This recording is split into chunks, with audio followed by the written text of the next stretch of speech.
Bonjour à tous, au sommaire de notre web magazine Sous la loupe du mois de juin, nous partirons à la découverte de la chèvrerie du Moulin à Accaux. Dans la chronique livre d'Eddie Piron, nous partirons à la rencontre d'Olivier Terroigne, un artiste polymorphe. Ensuite, Libonjou d'Icabu, la chronique en wallon de l'auteur gerpinois Michel Robert. Il revient sur la toponymie de certains lieux à Gerpine. Et enfin, comme un air de vacances au Paddle Club The Flow à Namur.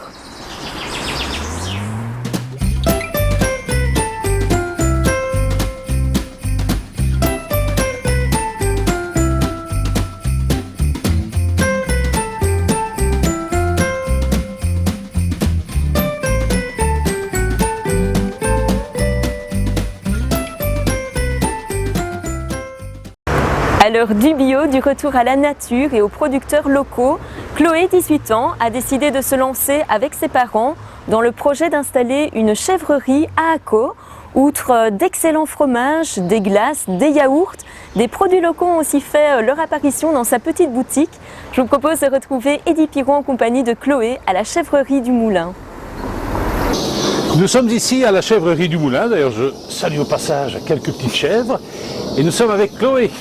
La chèvrerie du Moulin, c'est à Accaux, et Chloé, elle est là, ici, elle s'occupe de cette chèvrerie. Alors une chèvrerie à Accaux, pourquoi cette passion pour les chèvres, Chloé? M'explique un petit peu d'où ça vient. Comment expliquer? C'est un animal très attachant. On aime beaucoup faire du fromage et tout ça. J'ai pris goût à la ferme de Rabusé, où est-ce que j'ai fait mon stage. Et j'ai voulu faire du fromage aussi, mais j'ai préféré cet animal. Alors, fromage de chèvre, est-ce que c'est si populaire que ça, le fromage de chèvre?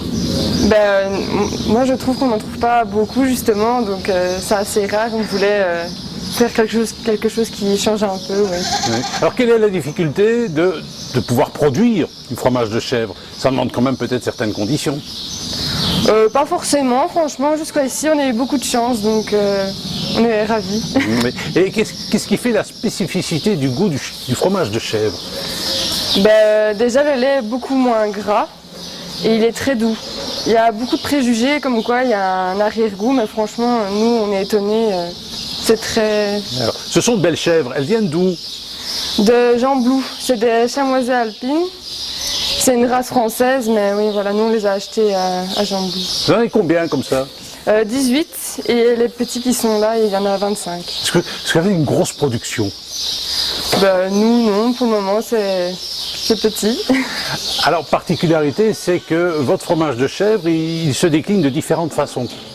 Oui, on a pour le moment beaucoup de fromages frais, mais on est en train d'essayer les affiner pour le moment, oui. Expliquez-moi un peu les affinés que vous entendez par là. Moi, je ne connais rien en fromage. C'est le fromage qu'on vend maintenant, mais on va le faire vieillir dans une cave pour qu'il fasse une croûte et qu'il soit plus dur et que le goût soit plus fort. Alors, comment ça se passe concrètement? On collecte le lait, puis on le transforme. Ça prend combien de temps entre le moment où ces dames ou ces chèvres donnent leur lait et le moment où on a le fromage sur la table? Ça prend combien de temps? Le fromage, ça dure un peu plus de 3 jours, et le yaourt, en une journée, on a du yaourt. Ouais. Alors vous avez aussi du chèvre avec des fruits, vous faites des mélanges, vous faites des expériences entre vous? Oui, on essaye. Il y a certains qu'on n'a même pas encore su essayer, comme le fromage au miel ou au cuberdon. On aimerait bien tester aussi, oui. Donc du fromage de chèvre à base de cuberdon. Et comment vous faites comme ça pour ce temps? Vous essayerez bien tel ou tel truc? C'est beaucoup les idées des clients, et puis à ce qu'on voit dans les autres fromageries, on se teste un petit peu. Alors est-ce que ça coûte cher du fromage de chèvre? Parce que j'imagine qu'au niveau des coûts, c'est quand même important, non? L'investissement est quand même fameux, mais sinon c'est rentabilisé, franchement. Qu'est-ce que vous avez comme matériel comme ça pour... Pour le moment, on a beaucoup de matériel, mais qui est encore qui n'est pas encore dans la fromagerie parce qu'elle n'est pas finie. Donc on a beaucoup de... Vous allez vous agrandir. Il faut rappeler que vous avez un lieu spécifique consacré à la chèvrerie, je crois. Oui. Vous envisagez de vous agrandir? Pour le moment, on est bien comme ça, mais peut-être qu'au futur, oui. Oui. Alors, vous avez une clientèle importante. Elle vient d'où, cette clientèle? Beaucoup de gerpines et même d'autres horizons aussi. Ouais. Alors oui. Alors cela dit, vos projets, c'est peut-être à terme d'avoir plus de chèvres Oui, les petites femelles qui sont là, on compte faire du lait aussi avec et peut-être encore agrandir s'il faut. Ouais. Et donc c'est une passion que vous êtes tombé dedans il y a combien d'années comme ça? Oh, ça fait même pas 2 ans qu'on est dedans, donc j'ai à peine fini l'école et on est directement lancé. Vous avez une formation, vous avez fait l'école, vous avez eu une formation qui était peut-être liée à... J'ai fait mon stage de 5 semaines à la ferme de Rabusé, mais sinon j'ai pas vraiment fait de formation. C'est venu comme ça. Chloé, merci. Merci à vous.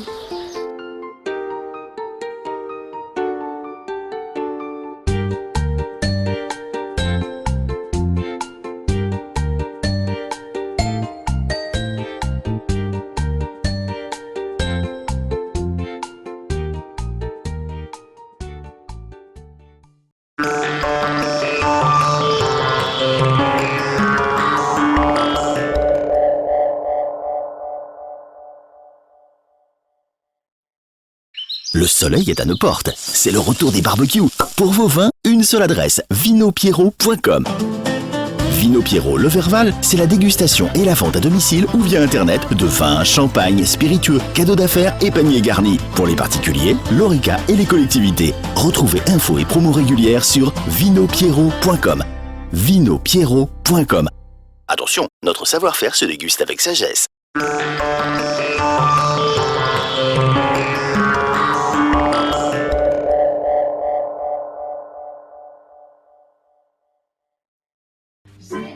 Coucou mon ami, que tu aies ou non participé à notre stage d'éveil musical pendant les vacances scolaires de Pâques, viens crier, danser, bricoler pour la suite du jardin extraordinaire. Si tu as entre 3 et 8 ans, demande vite à tes parents pour rejoindre en juillet et en août le stage d'éveil musical de l'atelier Lovervallois. On t'attend. Plus d'infos, www.atelierlovervallois.org, atelierlovervallois.org.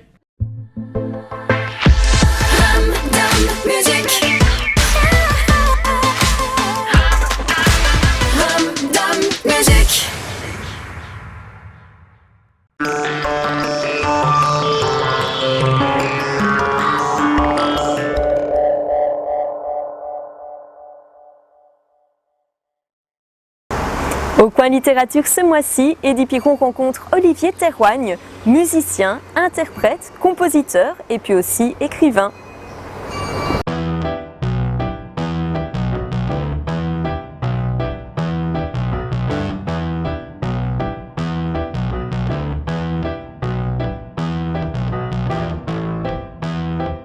Nous sommes avec Olivier Théroigne qu'on a pu découvrir dans le cadre de ses activités musicales. Et comme on disait, Olivier Théroigne, c'est un artiste polymorphe. Il écrit aussi. Et Olivier, il travaille notamment avec les éditions Traverse à Bruxelles. Alors Olivier, déjà 3 livres. Alors quand on feuillette les livres, c'est de la poésie en général, non ? Oui, c'est ça. Disons que ce qui m'intéresse, c'est le style, c'est l'aspect littéraire des choses, ne pas dire les choses au premier degré. Et donc, ce sont des fragments. Parfois, c'est de la prose, parfois c'est de la poésie versifiée. Mais disons, notamment dans le deuxième livre, il s'agit d'un journal. Donc, je dis que j'ai édité un journal intime d'une fille qu'on aurait retrouvée dans une maison abandonnée à Chimay, et donc j'ai retrouvé des débuts de scénarios de films, des lettres, des fragments, des aphorismes, de la correspondance avec son amant, et donc je me présente comme l'éditeur qui essaie de réorganiser tout cela, quoi. Mais c'est un peu l'idée de créer une forme hybride qui n'est pas vraiment un roman, qui n'est pas vraiment un livre de poésie classique, mais qui sont une espèce de chronique poétique qui essaie d'interroger l'intime aujourd'hui, télescopé par l'histoire, par la mémoire, par les fantômes qui travaillent en nous, et en lien avec le terroir et les questions que je me pose, qui sont la question de l'identité. Est-ce qu'on peut se réduire à une seule identité? Beaucoup de choses aujourd'hui, dans les débats actuels, beaucoup de personnes veulent renvoyer à un essentialisme. Hein. On a déconstruit l'identité pour revenir à des essentialismes. Je m'affirme en tant que vegan, en tant qu'une religion, en tant qu'un sexe, etc. Moi, j'essaie de montrer que l'identité est quelque chose de beaucoup plus complexe, qu'elle est changeante en fonction des rencontres. Et donc, c'est toute cette question de l'identité, de la mémoire, de l'histoire que j'essaie d'explorer de livre en livre, en fait, avec des échos, quoi. Donc, à un moment donné, voilà, le livre est fini, il est imparfait, mais c'était vraiment un travail d'écriture en laboratoire que j'essaie d'accomplir. Voilà. Oui, c'est notamment le cas du livre Mal blessé, journal philo-amoureux 2.0 d'un enfant du siècle, on en a parlé, mais alors il y a aussi un livre, Soleil sur le Nihil. Soleil sur le Nihil, oui. Pas le Nil, non, voilà, le Nihil. Ouais. Ça raconte quoi, ça? Ça, c'était un peu des espèces de chroniques rigolotes, ironiques, un peu dans le style de Philippe Muret. Sur notre époque, voilà. Et puis le tout dernier. Le dernier, oui, ça c'est momentanément absent. Donc là, il n'y a plus de titre au texte poétique. Donc c'est 1, 2, 3, 4, 5. Et donc il y a une narration, c'est l'histoire de quelqu'un qui déménage et qui retrouve dans ses caisses des objets qui n'ont pas été classés et qui renvoient des sentiments, des relations non clôturées. Des relations familiales, des relations amoureuses, et c'est un peu l'histoire de l'éternel locataire qui déménage de caisse en caisse et qui n'arrive pas à jeter, à classer. Est-ce qu'il faut garder ceci? Est-ce qu'il faut être conservateur? Donc, je fais même une métaphysique du déménagement. Il y aura le capitaliste, je vends tout, je spécule, le conservateur, je garde tout, ou je le sanctifie. Celui qui est plus dans un rapport au sacré, il va faire un hôtel avec ses objets. Et donc, quelque part, dis-moi comment tu déménages, je te dirai qui tu es. Donc, il y a ce rapport comme ça aux objets. Oui, un peu par hasard, comme ça, la page 13, voilà. Je peux lire. Tu restes sûr de ta bite comme d'une sourate brandie par Daesh. Ah oui, voilà. Ça, c'est par exemple, c'est une espèce de... C'est une conversation que je surprends entre deux frères très machistes, très masculinistes, et alors il y a ce côté, oui, donc Daesh, le côté très la masculinité associée à une sexualité débordante, l'arme, l'idéologie, donc vraiment tout ce qui tue, quoi, vraiment. Et donc là, c'est une formule choc, justement imagée, pour renvoyer à la dénonciation de cette idéologie mortifère. Voilà. Eh bien, je vous rappelle donc Olivier Théroigne, momentanément absent, c'est paru aux éditions Traverse. Souvenez-vous, dans notre édition du mois de mai, nous vous parlions de la toponymie de certains lieux gerpinois. Au vu du succès du sujet, Michel Robert nous emmène à nouveau à la découverte de cette si belle commune dans sa chronique Libonjou di Cabu. Pour l'occasion, nous partirons sur les traces des vestiges de la villa romaine en compagnie de Thierry Fripia, président du Cercle d'Histoire et de Généalogie de Gerpine.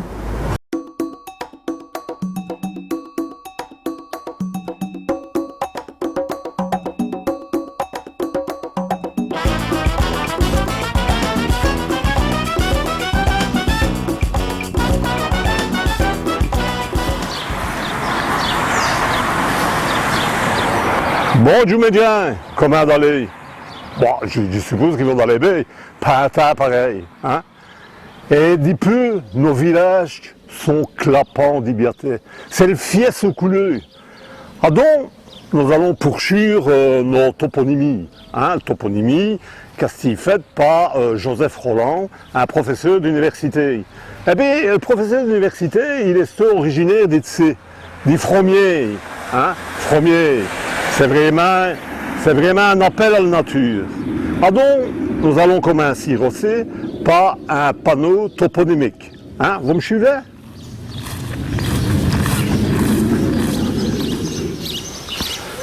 Le tri des Montouets. Hein, vous voyez, c'est écrit aussi.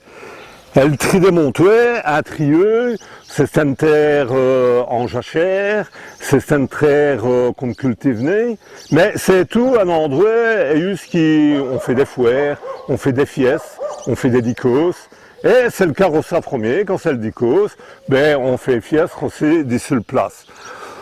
Au tri des Montouets, hein, trieux des Montois, parce que il y avait une famille locale, Jean de Montois, qui est déjà relevé en 1576.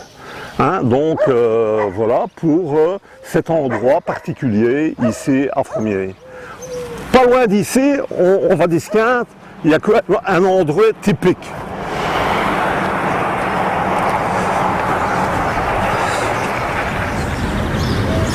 Eh bien, aussi, nous restons aux ailles, au le. Probablement aussi, qui il y a 50 siècles, eh bien, qui ont dit aux enfants, faites tout attention d'une mouillée pour le.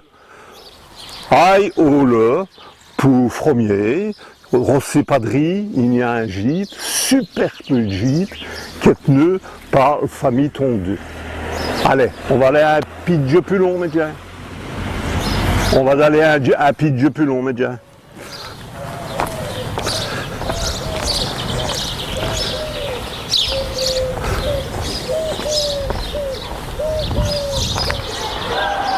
Eh bien voilà, nous restons à pidge plus long qui Fromier. Nous restons à Gougnier. Gougnier, c'est le village le plus à l'est de l'entité de Dierpen. Ce qui nous intéresse aussi, c'est une plaque toponymique, mais n'est seulement toponymique, c'est une plaque des rues. Rue de l'Escuchot. Nous étions né au dictionnaire, Escuchot, vous allez le trouver. Escuchot, c'est le nom wallon de Écusson. C'est la rue de l'Écusson. Aussi plus long, il y a un château, et le haut, eh bien, il y avait un écusson.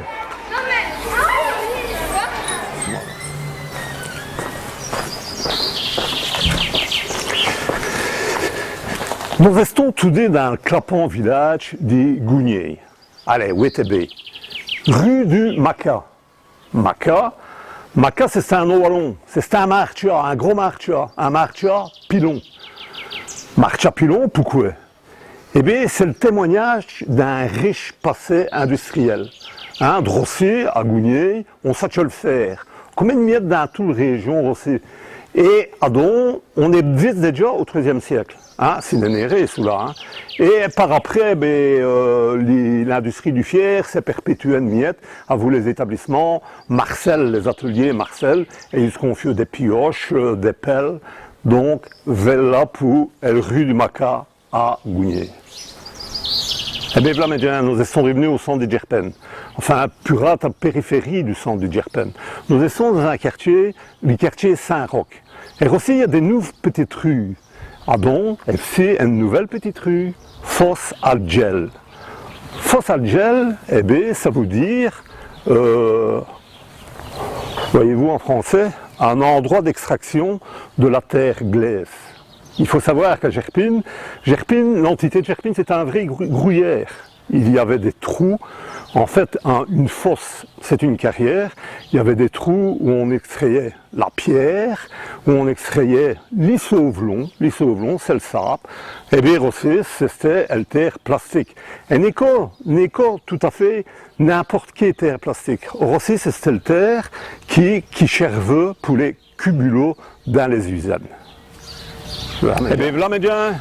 Alors nous restons à un autre endroit des Dierpen, assez plaisant. Augette. Où était Augette. Hein? Et tout nous est né dans le dictionnaire. Augette, c'est du wallon qui vient de, vous avez déjà entendu, géogie, géauche, j'ai facile. D'ailleurs, les terrains rossés aux alentours sont cadastrés terre d'aisette, terre d'aisance, la petite aisance. Voilà pour Augette. Mais ce qui est plus frappant, plus clapant en rossé à Augette, c'est ce qui nous allons veiller. Nous allons veiller les caves d'une villa romane. Et pour cela, nous allons retrouver, il y a nos invités, les présidents del SOS d'histoire et de généalogie de Dierpen, Thierry Fripia. Allez, je l'aime. Eh bien, voilà maintenant, j'y vais présent, Thierry Fripia, un jeune historien gerpinois, doctorant en histoire. C'est lui qui a remis à jour les signalétiques de ce qui vous allait veiller, pas de rimer. Bonjour Thierry. Bonjour Michel. Voilà. Explique-nous le travail que tu as réalisé ici pour cet édifice romain. Voilà. Romain. C'est en 2018 en fait qu'on a repris le dossier avec un ami archéologue, spécialiste de villas romaines mais plutôt italienne. C'est un dossier qu'il fallait reprendre puisqu'on a fouillé cette ville-là en 1872. C'était l'une des premières fouillées avec donc des connaissances techniques et d'interprétation dépassées. Donc le dossier appelait à être renouvelé. Et donc en 2018 nous avons repris le dossier, réalisé ces panneaux. Voilà, et même une petite esquisse suivant les indications que tu as eues. Voilà, c'est une aquarelle. Voilà, nous, ce qu'on avait comme document au départ, c'était seulement les plans, et donc il fallait imaginer une élévation de ces plans pour donner une idée plus précise de ce que pouvaient être les bâtiments. Et donc nous avons proposé à un aquarelliste de nous réaliser une hypothèse de restitution. Voilà, quand on voit cette esquisse et qu'on voit nos fermes maintenant, nos grandes fermes en carré, il y a finalement peu de différence. Toute proportion gardée évidemment, mais c'est effectivement un plan tout à fait comparable. Presque une ferme fortifiée puisqu'elle est sertie de tours d'angle. Voilà, ce qu'il en reste, c'est une cave. Voilà, le reste est retourné sous terre. Heureusement on conserve la cave. Qui date de quelle année ? Ça fait partie du plus ancien bâtiment de cette villa, on est fin 1er siècle, début 2e siècle de notre ère. Bon, on descend à la cave ? On descend. Allez, on te suit.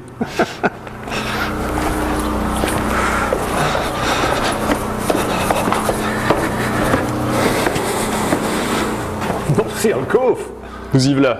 Et une belle grande coffre. Ah, c'est une belle grande cave effectivement. On est dans la résidence de riches propriétaires terriens. Hein. Une villa romaine, c'est le centre d'une vaste exploitation, riche de plusieurs dizaines ou centaines d'hectares. Donc il y avait les moyens pour se construire une belle cave. Et le nom du propriétaire qui fait partie des traditions orales Rossia Gerpen, est-ce qu'il c'est vraiment ça ? Agrippina ? On parle beaucoup d'Agrippina, en dérivé d'Agrippa. En réalité, on n'a trouvé aucune trace du nom de ce propriétaire, donc c'est de la pure hypothèse. En termes de documentation, au Moyen-Âge, aussi loin qu'on puisse remonter, le nom de Gerpine remonterait plutôt de Gerbine, Gerbeciae en latin, le pays des gerbes de blé, donc un pays fertile. Ça se vérifie encore de nos jours. Ça se vérifie encore. Bon, une cave. Qu'est-ce qu'on a trouvé dans cette cave ? On a trouvé plein d'objets, on a trouvé tout ce qui se trouvait dans les étages supérieurs évidemment. Il faut savoir que cette villa a brûlé à au moins 2 reprises. Et donc on peut y retrouver tout ce que la vie quotidienne nous a laissé en termes de poterie, en termes d'objets métalliques, en termes d'objets de la vie quotidienne, des jeux, des fragments de décoration aussi dans du pain. Et où sont ces objets ?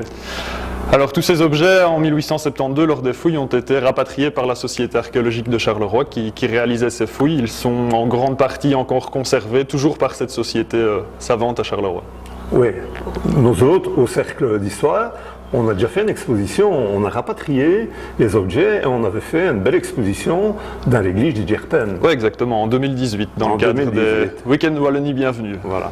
Et bon, qu'est-ce qu'on peut dire au niveau de l'architecture, des niches, des coffres? Ça a donné lieu à beaucoup d'hypothèses déjà, à l'époque des fouilles. En fait, les archéologues de l'époque ne voulaient pas y voir une simple cave, et donc ils ont imaginé plein de choses. Ils ont imaginé une chapelle votive aux divinités lares, les divinités protectrices du foyer, ce qui est tout de même peu probable. Ils ont imaginé aussi une sépulture familiale. Les niches auraient pu contenir des urnes cinéraires de défunts de la famille. C'est une hypothèse qui pourrait tenir encore la route. D'autres ont été plus attentifs et ils ont vu qu'entre les niches, on trouvait à chaque fois des petites croix en pierre blanche. Donc ils ont imaginé l'hypothèse que les premiers chrétiens auraient pu purifier les lieux pour en faire un lieu de réunion plus secret, plus discret. C'est tout de même peu probable. C'est quand même poétique, ces petites croix blanches. Parce qu'au départ, quand on vient, moi la première fois que je suis venu dans cette cave, je n'avais pas repéré directement ces petites croix blanches. Et puis une fois qu'on en a repéré une, évidemment, elles ressortent toutes. On ne voit plus que ça, hein, ouais. C'est clair. Bon, quoi, pour mettre des bouteilles de vin? C'était plutôt des amphores, des petites amphores alors. Des petites amphores, voilà. Et donc 1872, c'est une des premières caves de villas romaines qu'on trouve même dans le pays. C'est une des premières villas romaines que l'on fouille. C'est pour ça aussi que c'est la plus mal connue, puisqu'on est bien longtemps avant la professionnalisation de l'archéologie. Et on doit ça À Léopold Onsval, notre bourgmestre de l'époque. Qui était un bâtisseur. Qui était un bâtisseur, c'est lui Et qui un a construit, et un archéologue, à ses heures perdues. Ben voilà, je pense que le cercle d'histoire organise des visites, on anime des visites, donc que les gens soient attentifs aux publications sur le net, sur Facebook, pour venir visiter et avoir plus d'explications de vraiment les prémices des premiers Gerpinois. Voilà, et j'invite tous ceux qui nous regarderont à s'abonner à notre page Facebook, Cercle d'Histoire et de Généalogie de Gerpine, ou à suivre notre site internet histoiregerpine.com. Merci beaucoup Thierry. Merci à toi.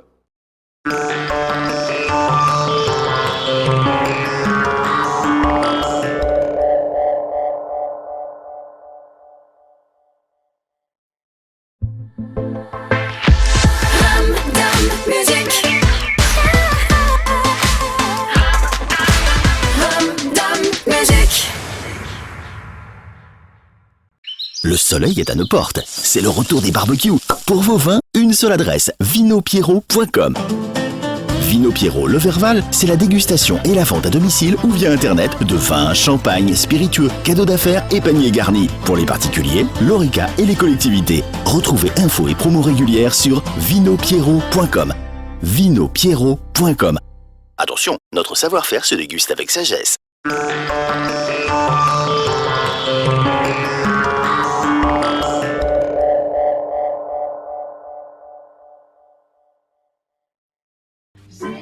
Coucou mon ami, que tu aies ou non participé à notre stage d'éveil musical pendant les vacances scolaires de Pâques, viens crier, danser, bricoler pour la suite du jardin extraordinaire. Si tu as entre 3 et 8 ans, demande vite à tes parents pour rejoindre en juillet et en août le stage d'éveil musical de l'atelier Lovervallois. On t'attend.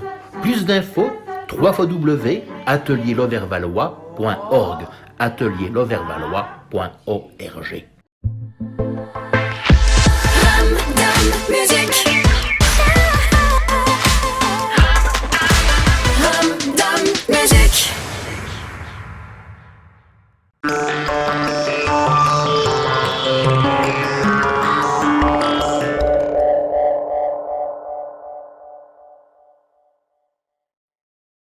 Pour terminer ce dernier numéro de Sous la loupe avant les vacances, nous avons décidé de vous emmener dans un endroit juste idyllique au bord de Meuse.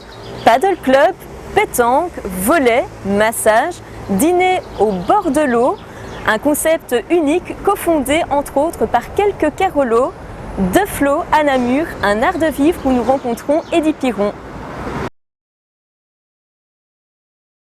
Alors vous le savez, le Sous la loupe est consacré à l'actualité dans l'Entre-Sambre et Meuse. Dans le mot Entre-Sambre et Meuse, il y a la Sambre et la Meuse. Ici on est en bord de Meuse, notamment à Jambes, dans un endroit qui s'appelle le Flot. C'est un concept intéressant, hein. L'idée, elle était déjà là depuis longtemps, et pour nous en parler un petit peu, nous sommes avec Bertrand, un des pères fondateurs, je dirais, du Flot. Alors tout d'abord, The Flot, c'est quoi et c'est venu comment ?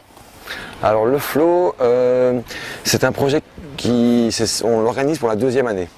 Et c'est venu de quelques années d'expérience d'animation en bord de Meuse.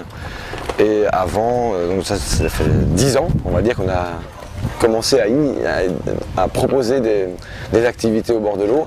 Et puis c'est également le fruit de nombreuses années de voyage et d'expérience professionnelle à l'étranger. Ouais. Donc le Flot aujourd'hui, ce qui signifie le courant, dans l'idée, c'est simplement qu'on a animé les bords de Meuse et la Meuse à différents endroits. Et donc le projet évolue au fur et à mesure des années. Et aujourd'hui, on a envie de proposer quelque chose qui est un peu retour à la nature, back to the essential, passer un bon moment ensemble, en famille. Donc we follow the flow au rythme de la Meuse, dans un endroit assez exceptionnel ici, au bord de l'île Vatifrotte. Oui, et l'eau est particulièrement propre, je trouve. Oui, on peut voir à travers. Quand il pleut très fort, quand la Meuse est retournée, alors elle devient un peu verdâtre, marron, c'est pas très sexy. Sinon, une journée comme aujourd'hui, c'est assez exceptionnel, mais on voit 2-3 mètres de profondeur. Donc la Meuse, heureusement, depuis déjà des années maintenant, devient presque un espace de nage naturel, on va dire. Alors Possible. tout d'abord, je tiens à préciser qu'on réalise cette interview au moment où le flow est fermé, c'est pas encore le rush de l'ouverture, ça ouvrira dans quelques heures. Alors, The Flow, il y a notamment le paddle. On peut pratiquer le paddle. C'est un peu le fil rouge de votre association. Tout à fait. On a Alors le paddle, c'est quoi parce que... Oui, nous avons créé un club de stand-up paddle il y a 3 ans. C'est le premier club francophone reconnu, on va dire, par l'ADEPS. Parce que le stand-up paddle, c'est un nouveau sport qui existe depuis 10 ans. On a démarré il y a 10 ans avec une trentaine de planches. On propose différentes animations. Il y a des paddles de loisirs. Ce sont des planches gonflables et c'est sympathique pour aller se balader. Il y a également des planches professionnelles. Et aujourd'hui, il y a des compétitions internationales également. Donc cette année, par exemple, fin juillet, nous organisons une manche mondiale à Namur de stand-up paddle et ce sera également l'occasion de fêter notre 10e année ici en bord de Meuse. Donc le stand-up paddle, c'est une planche, pour éventuellement ceux qui ne savent pas trop comment ça se passe, c'est une planche qui fait 70-80 cm de large sur plus ou moins 3,50 m de long selon les modèles et c'est une planche sur laquelle on peut partir assis, à genoux, pour l'objectif en tout cas c'est quand même de se retrouver debout, stand-up et de pagayer debout. Donc c'est un sport qui est accessible. Notre doyenne a un peu plus de 70 ans et un enfant à partir de l'âge de 3-4 ans avec un gilet de sauvetage en toute sécurité, accompagné évidemment avec un adulte, peut aussi profiter et découvrir la Meuse autrement grâce à ce sport. Alors vous avez une compétition internationale, vous m'expliquez, en fait vous faisiez le tour, il y a à peu près 15 nations qui participent à ce tournoi international. Tout à fait. Donc en fait c'est assez surprenant parce que Namur, ville d'eau, reste on va dire une ville raisonnable en termes d'activité nautique. Et organiser une manche internationale ici à Namur et accueillir une quinzaine, voire il y a 2 ans, il y avait 18 nationalités différentes, c'est absolument formidable comme énergie, parce qu'ils viennent d'Australie, de Nouvelle-Zélande, du Japon, de Pologne, d'Italie, d'Espagne, pour participer à cette course. C'est une communauté qui se connaît bien, parce que en fait, la course que nous organisons fait partie de l'Eurotour. Et donc chaque semaine, il y a une course à Hambourg, à Bilbao, à Namur, et ainsi de suite, du mois d'avril au mois d'octobre. Et après, c'est aux États-Unis et en Australie que le championnat mondial se déroule. Alors ce qui est bien, c'est le décor. Il y a notamment une île là en face. C'est quoi exactement cette île? Oui, alors cette île, les Namurois sont fort attachés à cette île. C'est la première île naturelle quand on sort du centre-ville de Namur, juste après l'écluse de la Plante. Cette île, elle fait 800 mètres de long. Et historiquement, eh bien, à l'époque, il y a une centaine d'années, il y avait des maraîchers sur cette île. Et un peu plus tôt dans le temps encore, on pouvait y déguster de l'escavèche. Et donc c'est une île qui a son histoire, etc. Il y a d'ailleurs chaque année au mois d'août les joutes nautiques qui se déroulent le long de l'île. C'est une célébration namuroise folklorique absolument géniale, le deuxième week-end du mois d'août. Et ça se déroule également le long de l'île. L'intérêt pour nous d'être ici, c'est que on est vraiment au calme, on entend le bruit des oiseaux, il n'y a pas de voiture, il n'y a pas de passage de bateau. Et dans le cadre des activités nautiques que nous souhaitons développer ici, parce que le projet c'est vraiment de développer une base nautique, c'est que quand il y a une trentaine d'enfants qui sont à l'eau et qui s'initient au stand-up paddle, ou à la nage ou au kayak, c'est organisé par un autre club, ils peuvent le faire en toute sécurité. On est donc tout à fait serein par rapport à ça. Nous installons aujourd'hui, comme vous voyez, des pontons pour faciliter encore la mise à l'eau et comme ça créer un spot de paddle tout à fait adapté et assez surprenant. Hier, nous avions des Flamands qui étaient là, par exemple, nous avions des Parisiens qui découvraient, grâce au flow, on va dire, grâce à ce projet, Namur autrement. Et donc, la musique est très calme. L'ambiance est assez cool, c'est un peu un bar de plage. Moi, ce que j'aime bien, c'est un peu le côté rétro de cette plage. On peut parler d'ailleurs de plage. Ouais. Il y a notamment une ancienne cabine de péniche. Il y a même un school bus. Et là, il a toute une histoire, ce bus scolaire américain, là, c'est extraordinaire. Ah ouais, c'est extraordinaire, oui. Oui, effectivement, vous faites bien d'en parler d'ailleurs, parce qu'on en a parlé du stand-up paddle, mais le flow, c'est non seulement le sport et le club de stand-up paddle, mais c'est également un projet que nous souhaitons culturel. Et également, donc ça c'est au travers du développement d'animations comme des concerts flottants, des expositions. Et en parallèle, on souhaite développer un projet que nous avons maintenant mis en place qui s'appelle The Flow Garden, Et dans le Flow Garden, il y a ce projet du bus scolaire, de la Flow School. L'idée est de proposer et d'organiser des classes scolaires ici au bord de l'île, soit dans le jardin, soit sur l'eau, et d'organiser donc des classes scolaires sur l'eau. Donc le bus a l'intérêt ici de pouvoir soit nous offrir un espace au calme s'il pleut, etc., ou de proposer des ateliers également pour les élèves, pour leur donner un peu cet esprit rétro, Californie. Ouais. Voilà. D'ailleurs, pour nous accompagner dans ce reportage, il y a du vent, hein, presque une ambiance maritime, j'ai envie de dire. C'est assez étonnant. Et les projets à plus ou moins long terme? Bon, alors, depuis quelques années, on essaye d'innover chaque année. C'est un challenge, c'est pas si simple que ça. Notre métier maintenant, c'est vraiment d'organiser des animations sur ponton. Donc on propose au travers de Charlie's Factory, notre société événementielle, la location ou la vente de pontons simplement. Comme par exemple, hier on est allé à Thoin pour installer une première terrasse flottante sur la Sambre. Donc ça, ce sont pour des clients qui souhaitent exploiter les pontons et qui font appel à nos connaissances. En parallèle, on propose également différents types d'animations pour les villes, des produits touristiques. Donc l'année passée, on a organisé un cinéma flottant, par exemple, en collaboration avec le FIF. Nous avons mis en place une patinoire flottante à Peridaisa. Ou encore, il y a 3-4 ans, nous avions installé un terrain de football flottant, c'était une première européenne. En plus, le terrain était mobile, déplacé par des bateaux, c'était une première mondiale. Donc notre passion, c'est vraiment de réussir à offrir au public la possibilité de découvrir de nouveaux espaces en marchant simplement sur les pontons, au milieu de la Meuse, ici à Namur. Ça peut être au milieu d'un lac comme le lac de l'Odeur par exemple, ou ailleurs. Mais donc dans les projets futurs, pour répondre à votre question, il y a quelques nouveautés que nous espérons mettre en place cet été. On a parlé des classes scolaires sur l'eau. Il y a également d'autres choses, d'autres idées que nous souhaitons mettre en place. On se laisse encore quelques semaines avant de les communiquer et bien entendu s'assurer d'avoir toutes les autorisations pour les mettre en place. Bien sûr, mais alors ce que je tiens quand même à souligner, c'est que vous êtes quelques-uns au niveau de l'association. Il y a beaucoup de Carolos, hein. Alors oui, c'est vrai que ça nous tient à cœur souvent. T'es de Marcinelle, t'es originaire d'ailleurs du quartier Serre-Saint-Nicolas, Marcinelle. Oui, alors si effectivement, vous voyez que le quartier Serre-Saint-Nicolas, c'était un projet que quelques familles, dont mes parents avaient souhaité mettre en place à l'époque, avec Paul Petit comme architecte. Oui. Et c'était un projet complètement dingue dans le début des années 70. C'était des maisons en acier corten sous forme de containers qu'on pouvait dessiner comme des petits Legos. Et on a grandi là-bas avec une dizaine de familles et une quarantaine d'enfants. C'est peut-être un peu l'esprit qu'on retrouve ici 40 ans plus tard, parce qu'aujourd'hui j'ai 44 ans. L'objectif, c'est vraiment de fédérer et de créer une petite communauté de gens soit passionnés pour le sport nautique, comme le paddle, mais également pour leur ville, ou simplement pour le plaisir de se retrouver ensemble. Il y a du sable, un petit air de plage, quoi. Il y a un petit air de plage, et je pense que les Carolos, pour revenir à ça, c'est quand même important, et vous l'avez souligné. Il y a 10 ans, quand on a commencé, on a un noyau dur de Carolos qui adorons Namur, mais on adore également faire la fête. On voit parfois peut-être les choses autrement. Et c'est super gai, effectivement, de se retrouver dans cette ambiance wallonne, namuroise, liégeoise, Carolos. Et californienne. Et un peu californienne, il y a un chouette mélange. Eh bien ça va, Bertrand, merci beaucoup. Avec grand plaisir, merci à vous d'être là.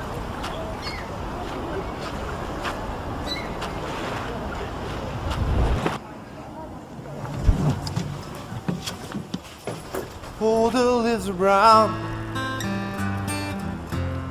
and the sky is gray. I've been for a walk on a winter's day. I'll be safe and warm if I was in LA. Oh, California dreaming, oh, it's such a winter's day. I'll stop into a church, I pass along the way. Well, I got down on my knees and I pretend to pray. You know the preacher like the cold. He knows I'm gonna stay. Oh, California dreaming, oh, Santa's Day.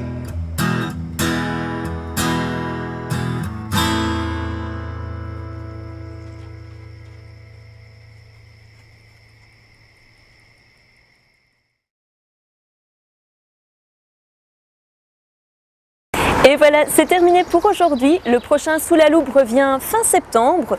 En attendant, n'hésitez pas à nous laisser vos commentaires et puis aussi à nous aiguiller sur des sujets qui vous tiennent à cœur. Vous pouvez le faire via l'adresse mail suivante, souslaloupe.esm@gmail.com, souslaloupe.esm@gmail.com. Vous pouvez aussi nous partager à vos amis, à vos connaissances. En attendant de vous retrouver en forme et tout bronzé, nous vous souhaitons d'excellentes vacances.